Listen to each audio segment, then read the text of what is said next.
नारायण नारायण नारायण ओम श्रीमन्नारायण नारायण नारायण ओम नारायण नारायण नारायण ओम नारायण नारायण नारायण ओम श्रीमन्नारायण श्रीमन्नारायण नारायण नारायण ओम नारायण नारायण नारायण ओम श्रीमन्नारायण श्रीमन्नारायण नारायण नारायण ओम श्रीमन्नारायण नारायण नारायण ओम।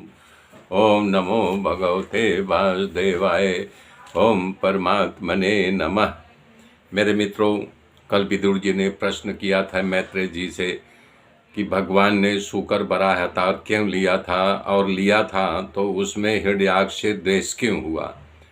उसकी कथा का विस्तार करते हुए कह रहे हैं, प्रजापति दक्ष अपनी कन्या दीदी का विवाह मरीचि के पुत्र कश्यप ऋषि से किया था।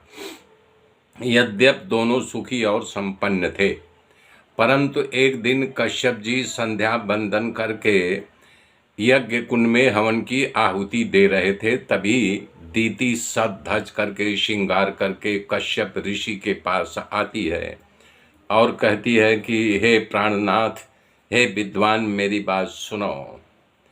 जैसे मदोमंत हाथी केले के झाड़ को बिखेर देती है, मसल डालती है, उसी प्रकार कामदेव मुझ अबला पर सवार होकर के आपके लिए तड़पा रहे हैं। आप जैसे पुरुष से पुत्र के रूप में प्राप्त करने के लिए किस नारी को झंखना नहीं होती।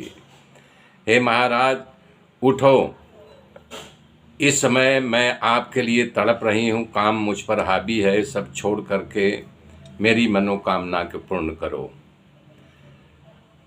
तो ये सब जब पसंद करने के लिए हमारे पिता ने वर पसंदगी के लिए कहा था, तो मैंने आपकी पसंदगी किया। अब आप मेरी मनोकामना पूर्ण करो। इस संसार में पुत्रवती नारी की ही महिमा होती है, उसी का आदर होता है, वो पति भी उसका यानी कि मान सम्मान करता है।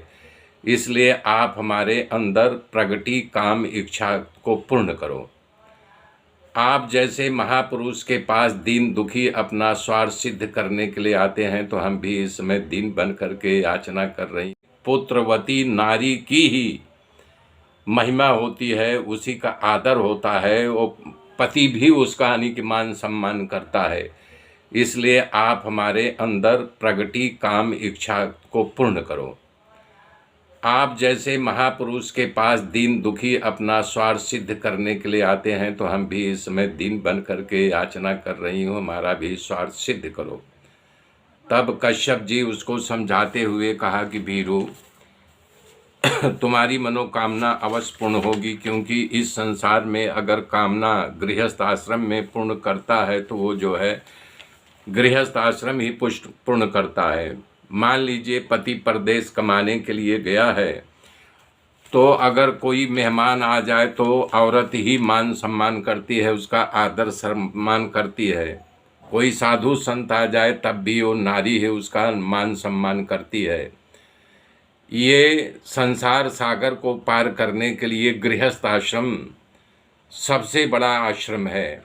भव सागर को पार किया जा सकता है। विवाह का परिचय बताते हुए कर रहे हैं, मनोकामना पूर्ण करने के लिए ही है कि नारी जो है मनोकामना पूर्ण करती है। पुरुष दूसरे कहीं फंसता नहीं है, उसका काम सुख प्राप्ति हो तो अपनी पत्नी के पास जाता है। कामनाओं का विकास के लिए नहीं, कामनाओं के दमन के लिए है। श्रीमद् भागवत में स्त्री त्रिविध पुरुषार्थ को सिद्ध करने का साधन बताया गया है। अर्थ धर्म काम, ये तीनों पुरुषार्थ पत्नी द्वारा ही प्राप्त किया जा सकता है।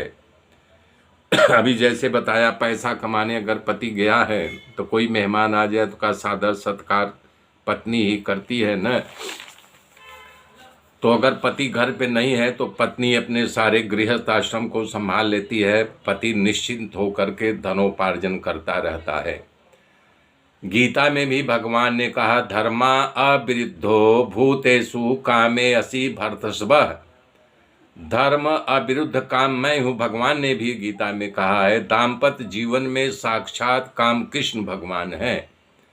वो बता रहे हैं इस प्रकार गृहस्थ का बखान करने कश्यप जी ने दीति से कहा, अभी तुम भगवान का भजन करो, अभी योग्य समय नहीं है, शाम है, 2 घड़ी रुक जाए, घोर समय है। ऐसे समय में भूत पिशाच राक्षस लोग मैथुन क्रिया करते हैं और ये समय भी भयंकर है। इस समय भगवान शंकर अपने गणों के साथ, भूत प्रेत के साथ संसार में विचरण करते हैं, क्योंकि वो तुम्हारे जो हैं शंकर भगवान एक प्रकार से जीजा जी होते हैं दक्ष की दूसरी